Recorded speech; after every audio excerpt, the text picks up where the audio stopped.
Welcome everybody, thank you very much for assembling here today, we really do appreciate it. Before I get going, I'd just like to thank Irina for giving us access to this fantastic new venue.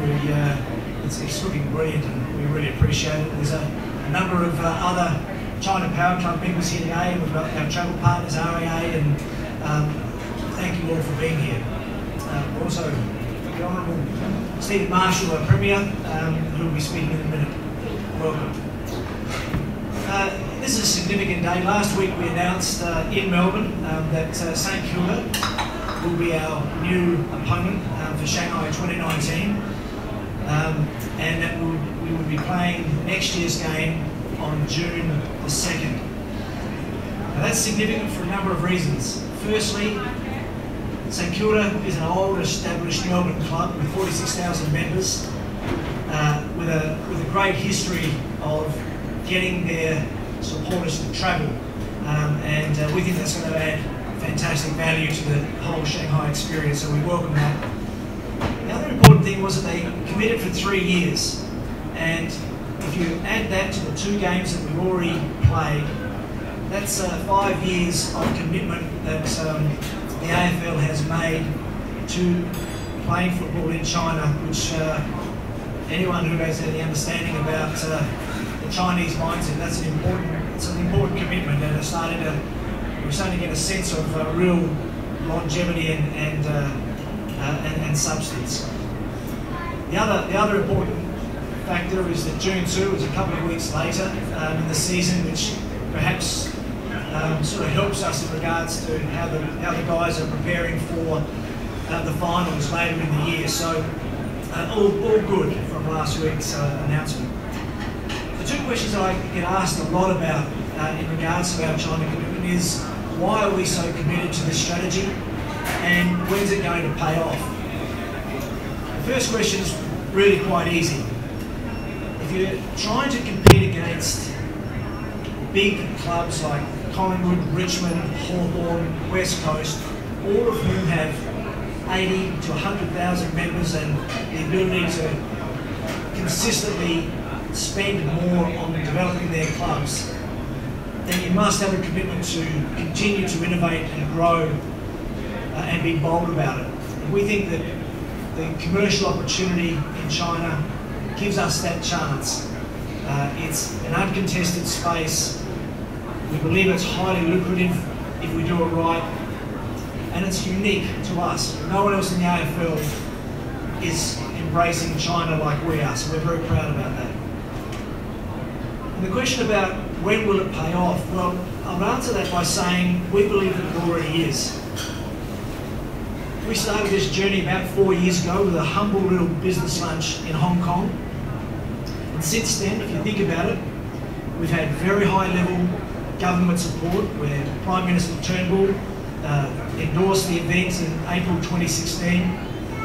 Then Premier Li Keqiang, one of the high-ranking Chinese politicians, visited our change rooms in Sydney in 2017. We've successfully played 2 games in Shanghai, no easy feat. In fact, harder than we thought, to be honest. We have a major partner in Shanghai Cred who has invested millions of dollars over the last 2 or 3 years in helping us to realise our dream in China. And we've just signed a 5-year extension with Shanghai Cred, which is significant. We have had over 10,000 Port Adelaide or South Australian supporters travel to Shanghai to watch our game in the last 2 years. That's a massive number, and it says a lot about the commitment of our people to our game and our club. Well over 1 million Chinese people watch AFL football every week on Chinese television as a result of the broadcasting of our games into China since, I think it was 2017 we first started. 1 million Chinese TV viewers. We've got 60,000 followers on Weibo and WeChat who are receiving dedicated, specific AFL and Port Adelaide content on a regular basis. And in August this year, we hosted a delegation which was supported by the Premier and the Lord Mayor and other prominent South Australians. We took them to the wonderful McGill Estates where they drank Penfolds. We took them to a showdown which they loved. We lost, we didn't like it as much, but they loved it. The result of that trip could well turn into another major partnership for Port Adelaide, and more importantly perhaps, tens of millions of dollars of economic benefit to the South Australian economy. We'll know that within a month. So I think if you add all of that to the deep conversations that we are having with some of the world's largest corporations, all China-based and all with a genuine interest in South Australia and Australia, I think that the effort that we're putting into this is well worth it. So with that, I'd just like to perhaps invite the Premier to the podium and to talk about what it means to South Australia. Thank you. Thanks, Pete.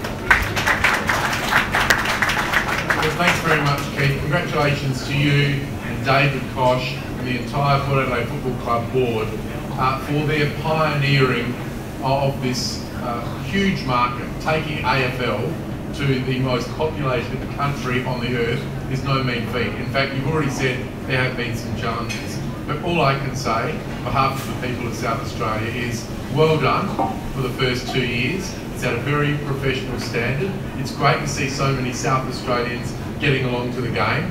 And most importantly, you've won both of the games so far. So this is the most important thing for the Port Adelaide Football Club. But can I also say, this is hugely important for South Australia, because the idea of sports-led diplomacy and sports-led exports is really coming into its own time right now. We're very lucky that Port Adelaide has played this pioneering role, taking on the massive China market. I was there last year. I've got to say, we brought down our budget in September this year. It was a tough budget, and so we had to be very careful about every single dollar that we committed to spending. But we've made a decision to invest $350,000 in the game that's going to be held on the 2nd of June back in Shanghai. We've done that because we think it's a good investment for the people of South Australia. China is our biggest market. We've already got fantastic product, in particular our wonderful food and wine, going into this massively growing Chinese market. We'll be reinvesting. We won't be dropping the ball. What we'll be making sure is that our South Australian exporters can be kicking goals in the biggest market on earth.